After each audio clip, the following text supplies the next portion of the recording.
from Facebook, and once again I want to say thank you, and thank you for all the comments and likes, and we really appreciate it. What we're going to do today, actually, we're going to be removing this mat and cleaning the towels, and also removing the glue from underneath the mat. We're also showing actually the process, actually how we're going to be doing today, and you will have a look actually the before and also after, and I'll show you the videos as well and the pictures before and after too as well. Thank you.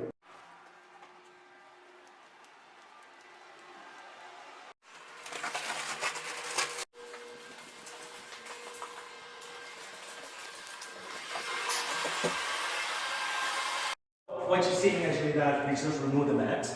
Now what we are going to be doing is we're going to be cleaning.